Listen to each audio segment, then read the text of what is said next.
Good afternoon, everyone. It is an honor to be here today and set the stage for the next group of inspirational and bold women changemakers we're about to hear from. My name is Dr. Beeta, and I'm a senior advisor here on gender economic issues in the Bureau of Economic and Business Affairs at the U.S. Department of State. I lead the Bureau's flagship initiative on women's economic empowerment called POWER, or Providing Opportunities for Women's Economic Rise. In this role, I've had the opportunity to work with counterparts from the private sector and other governments to try to break these gender barriers we're seeing in the entrepreneurial ecosystem. And in order to do that, we want to be able to support women founders from all sectors and regions of the world to advance economic growth. It's within that context I'm pleased to speak to you today about the importance of mobilizing women entrepreneurs and change makers who empower their communities for greater economic prosperity. As we've seen today, women entrepreneurs are a growing market force. Especially now, women have not only been at the front lines as healthcare workers in today's global pandemic, but they have been turning risks into opportunities by developing new business ventures, pivoting when they need to support local economies, and essentially saving lives in a multitude of ways. Yet, they do continue to face a number of barriers, and this includes accessing international markets. 30% of American businesses are led by women, but only 12% of exporting U.S. businesses are owned by women. Both these numbers are too low.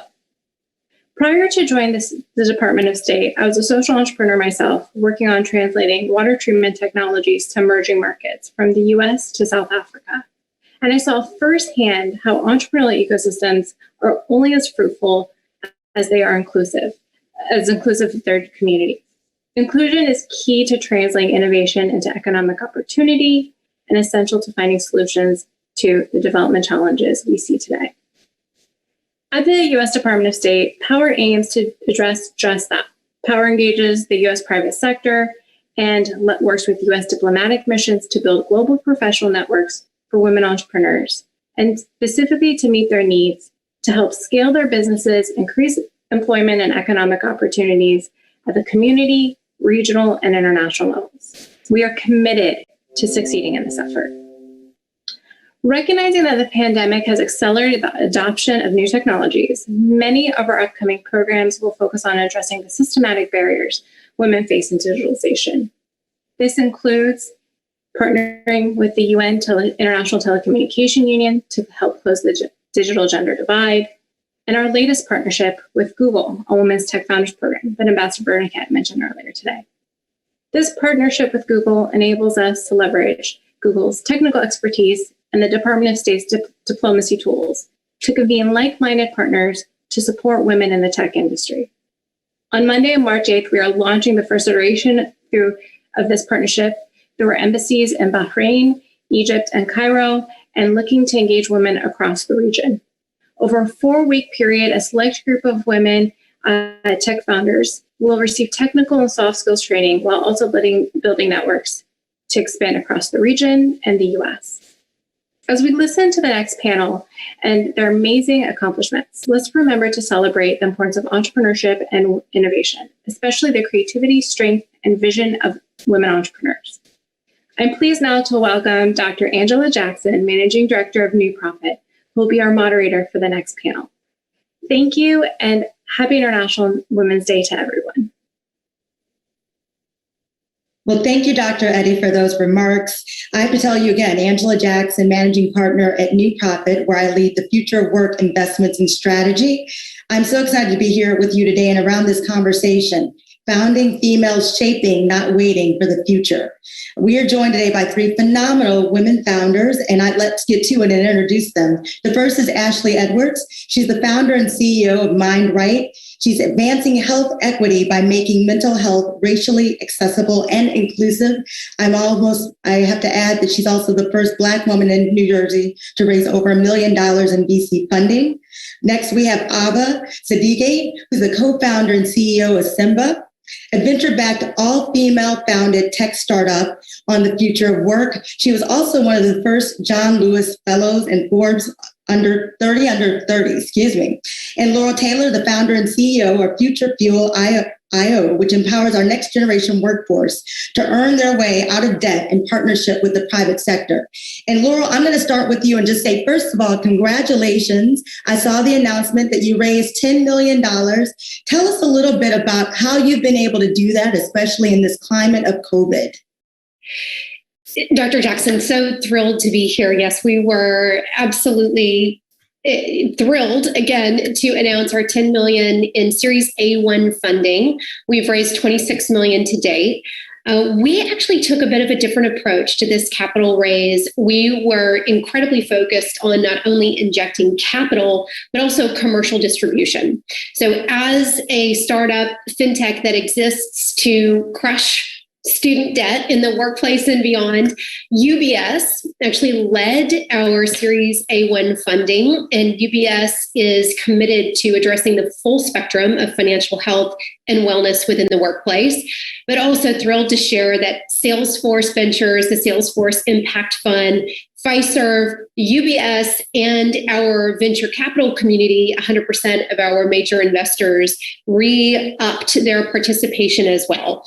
And as I was celebrating Ashley's accomplishment of her raise, at the same time, it breaks my heart that when we hear that Ashley is the first to raise 1 million, we need Ashley to be, and all of us to be, one of many, in particular women of color, raising capital. And I think one of the ways that we were able to achieve our raise was finding believers. I think it's so important for all of us that as we find those believers and those who are willing to back, that we just continue to drive forward and accelerate our progress forward together. And so my one ask of the audience today is, if you are taking meetings with female founders and diverse founders, I think the metric we should be measuring is not the meetings that the ecosystem is taking, but the capital they are floating to women, and certainly persons of color and women of color in particular at 0.6%. We have to round up to get to 1%, right? That's just not okay. No, completely agree. And so I'm going to let the audience in that we had a conversation beforehand. And Ashley, I want to bring you in here because you said something that has stuck with me. You said female founders are over-mentored and under-resourced. And would love to just hear you say more about that and how you've navigated this kind of climate of COVID, and also changing of models. Like, everything is now remote, everything is technology driven. Yes, thank you for that. The over-mentored and under-resourced is a very, very real dynamic that is ongoing. And what was challenging is that over the past year, during the pandemic, we saw a lot of funds and just corporations in general make very clear claims and commitments when it comes to racial justice and equity and diversity and inclusion. And now we're here a year later, and it's really time to really understand, as one of the other speakers were saying, like, who has actually deployed capital, like who has actually invested in underrepresented founders. And so as a Black woman raising money, like, I was really a sea of navigating who was actually really about it when it came to investing in under-resourced groups. And that is challenging because that's another kind of a bit of a piece of emotional labor that as a founder, as a female founder, as a founder of color, that you're doing on top of running a company and on top of just the general fundraising piece. And with COVID, obviously in the middle of a global pandemic as well.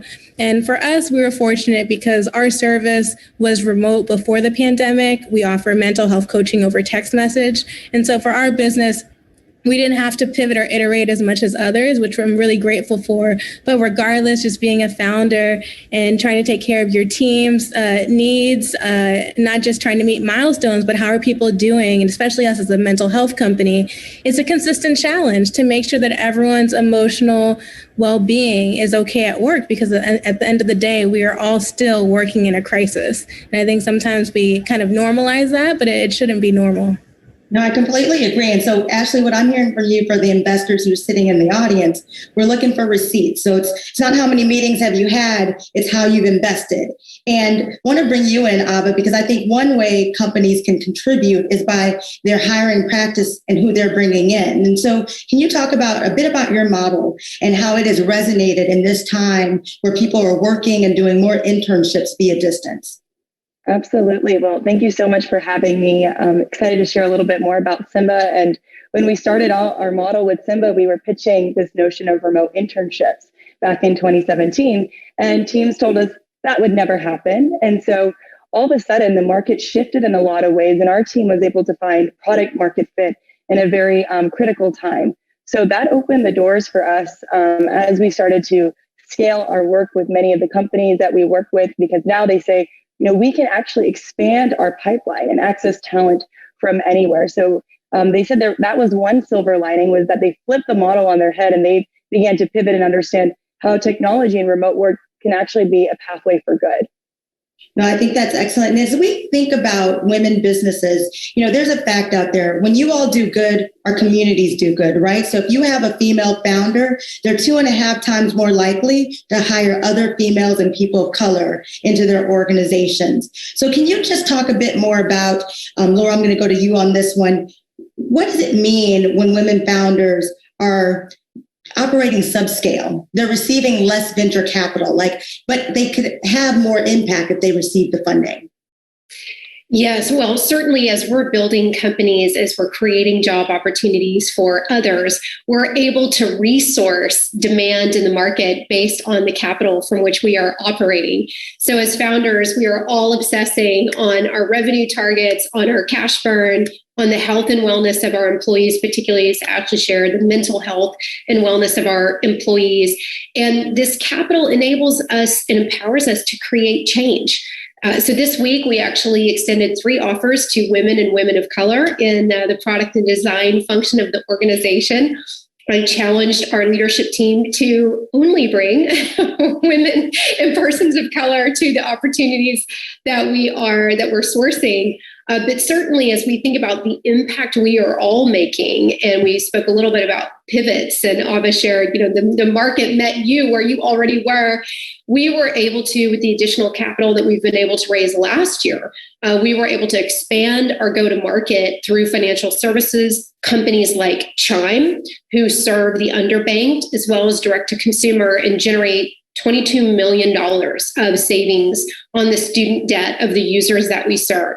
And so it really is that ripple effect. We affect change. We take care of our own families when we can pay ourselves, because most women and persons of color do not pay themselves for extended periods of time while we're bootstrapping because we can't raise. That has an effect at home. And then as we raise capital, we can create diverse organizations serving a diverse community. Ahva, would you jump in there and just talk about your experience raising? Absolutely. I shared about our experience raising, and we tracked the number of meetings and the average number of meetings that we had. We had over 350 meetings for our last round. And on average, we met with some of these investors 3 times, up to 5 times. And I feel like that's a very interesting metric to understand, when other founders go in, on average, what is that? And is it, what is our due diligence process? Because I did feel like we were really hammered on some of our numbers. And when we came with a very powerful financial model and we were so prepared, our investors were wowed. So I think that, for us, we really did have to show up tenfold. We had to, and not only as it being a female, I think my co-founder and I are both young. So I think that added on top of it, we really had to do our homework and come in like we knew everything and be very, very prepared for all of this. Ashley, anything you would add there on raising? Yeah, I think Laurel and Ava really hit it on the dot. I think the only thing I would add is a lot of times we hold up companies, oftentimes founded by men, where they've raised hundreds of millions of dollars and they're looked at really highly. But for female founders and founders of color, if you want us to build rocket ships, we need rocket fuel. And we find that there's often that disconnect where expectations are not actually aligned with the benchmarks that are existing in the industry for fundraising. So that's one challenge I would put when you're evaluating the traction or what you view as the success of female-founded companies. So in my day job, where I lead the future of work investments and strategy, I am thinking a lot about the digital divide and digital equity. And you think there's still 19 million US residents who don't have access to reliable broadband. All of your platforms are technology based. How are you thinking about that divide and reaching people in rural America, for example, where 1 in 4 don't have reliable access to broadband? I can kick that off. I'm honestly concerned. I'm concerned about how COVID-19 has exacerbated the existing digital divide and other disparities. In addition to digital divide, education, healthcare, et cetera, because we find that communities that are more resourced, are being really creative, may have more resources to have, for example, bubbles for education for their students and creating their own like private schools where every teacher is tested on a daily basis, whereas a student living in a community with less resources does not have that access, may not even have a computer at home where they can do their online learning. And so that is something where I really hope we won't be worse off after the pandemic. But I know there's a lot of founders and innovators who are working on solutions like that to make sure we're not. So I'm going to try to remain more optimistic about that. Excellent. Ahva, Laurel, anything to add on that point? I'll definitely chime in there because for Symba, we are all about remote access and pathways opportunity. So our goal is actually to go to those locations and create access. And so we want to remove some of those barriers. And as a startup, you can't solve all the world's problems and you can't do everything. So what we've done effectively is design strategic partnerships with leaders in the space who are addressing these issues. So one of our main partners is Inroads, and they have done a lot of work in activism in this space. And so we are a platform of choice and a provider with them, and then they are able to solve some of those other problems within the ecosystem. So I think as a startup, it's really important to find the right partners that have the same mission so that you can expand and scale your impact in a really positive way. Excellent. I love Inroads. They're bringing more students of color into engineering. So if you haven't heard of them, please check them out. Laurel, anything that you're thinking about with the digital divide? I think similarly to Ahva, where we as Future Fuel are not solving the broadband issue, but what we are focused on solving is the distribution.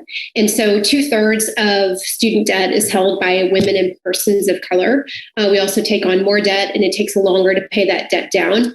Most borrowers, 45 million, actually don't know what tools and resources are available for them. And so we are partnered with financial services companies that can help us from a B2B2C perspective reach a much larger user population, anyone that has a smartphone and broadband, to be able to access tools and resources that can lower their monthly payments all the way down to zero on their student loans. On average, we save users $260 to $350 a month off of their student loans. And that is a life-changing event for, finding $3,000 to $4,000 in your wallet every year is so it's really about distribution. How do we get into the hands of every American struggling with this particular crippling financial burden?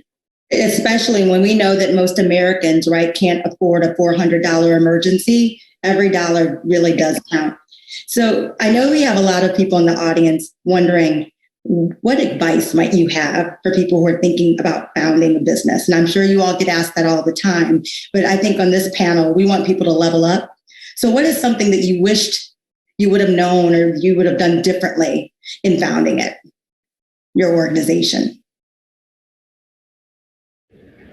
I can start. I would say one thing was a major lesson is try to test your ideas as early as possible. There's always a way to find a cheaper alternative to test your idea. So for example, when I first started doing the mental health coaching over text messaging service, way back when, we were testing by just texting people on WhatsApp. And so we did that investment up front before we actually built our own software application. And so I think just challenge yourself, because it's very easy to get lost and I have all these ideas and it's overwhelming and where do I start? Just start. Pick a way to start and start now. Open up Google Docs, use these free tools online to really get your idea off the ground and see if you get any traction. Yeah, and just say a bit more about testing, because I have entrepreneurs who come to me and they said that they've tested, and I'll say, how many people did you test with? And they'll say 12. Where should be? How should you look at testing? Yeah, well, of course you want a meaningful sample size, and that may vary depending on what industry or what space you're in. But so I think this is where like benchmarking and doing some market research might be helpful. Also, building relationships with the people who you may be trying to raise money from in the future in terms of what they see as traction. If you think you're going to need venture capital investment, but overall, like make a plan for yourself. Set a date, whether it's 3 months, 6 months, a 12-month like pilot period where you just want to gather user insights and focus, but make sure you really commit to that, because I think one mistake it's easy to fall into is have like never ending pilots and research and you never really get off the ground. Thank you. I'll go to you next.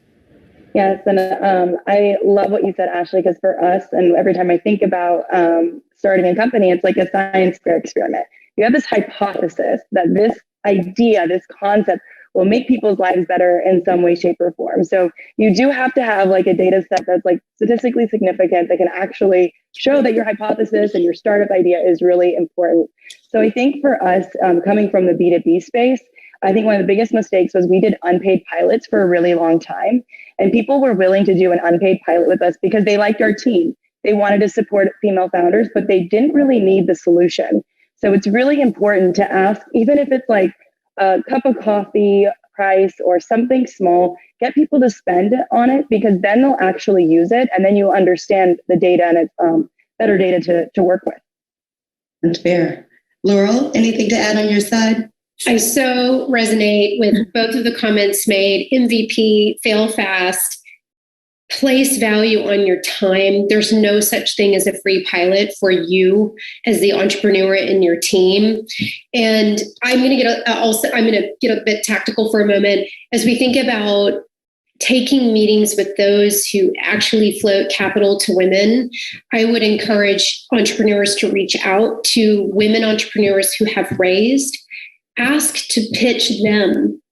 Ask them for advice, and then ask them for connection, because getting to the table from a founder of a portfolio company within that managing director's portfolio will dramatically accelerate the cycle, and also the probability that you'll get the meeting. Also, Harvard Business Review published a study that, as Ahva was talking about, the 5-stage meeting process, which I've absolutely been through, like every single, I think, round we've closed, been series of meetings.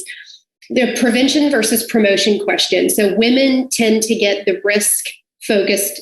Women receive questions about the downside. It's all about risk mitigation versus promotion, which is upside. And the data show for every prevention-based question, your probability of closing the round decreases by about 3-fold. So this is tactical, but when you hear questions around risk, it's very important as the founder to reframe the question around upside and opportunity, and even call it out in the meeting. I'm hearing these 3 questions about risk. What I'm not hearing is bigger thinking and what the opportunity and what the TAM is and how we're the moonshot and how we're going to take this to the moon and address it and own it, because those risk-based questions can be a death spiral in terms of the momentum of that meeting and ultimately the outcome. Phenomenal advice. I just want to double click on all of that, right? Get the data, do your testing, fail fast, make lots of mistakes, and then level up, and then take an asset base, right, when you're talking to investors. So we've got just a bit of a minute to go, and I'd love for you all just to take a moment as we have people in the room. I'd love to do a call to action. If there's one thing that you'd like people to take away, or one ask that you'd have of the audience today as they leave this conversation, what would that be?